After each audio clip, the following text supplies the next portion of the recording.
The Philippines still has a long way to go as it prepares for a presidential election on May 9, 2022. It will not be the first time the country will hold an election during the pandemic. In March, a local plebiscite was held. But the 2022 national election is a different ballgame. Intellectually, yes, we are. We know what to do. We know what proper procedures ought to be followed.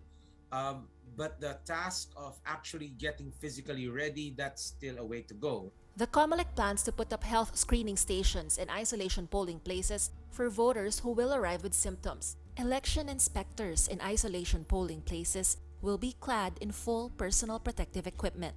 The COMELEC extended the voters' registration until October 30. Millions have trooped to stations nationwide to register, with the agency expecting over 6 million new voters by end of the month, or a total of over 64 million registered voters in 2022. 21-year-old college student Maya Cepeda is a first-time voter. She did not feel the urge to register until the pandemic hit. Even if we're still battling COVID in the elections, I'm still gonna go out and vote because my vote matters, and if I want to see change, I have to do something about it. For Dr. Joanna Tienza, the pandemic also urged her to finally register after over a decade. As one of the Philippines' frontliners, she herself got COVID-19 while working in the hospital in 2020.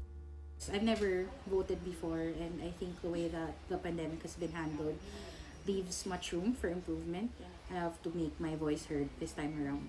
The 2022 election will be a social media election, with everyone practically forced to stay at home. The problem of disinformation persists. COMELEC admits their hands are tied with no laws on early campaigning and social media regulation. The agency had to reach out to tech giants like Facebook, Google, and TikTok. It is a very limited thing that we can do. We can monitor the number of ads that come out. We can take down fake news, false information. We can do that. The Philippines Elections Commission has more questions than answers at this point, especially with how to implement safety protocols on a massive scale and how to effectively fight disinformation with little to no capability.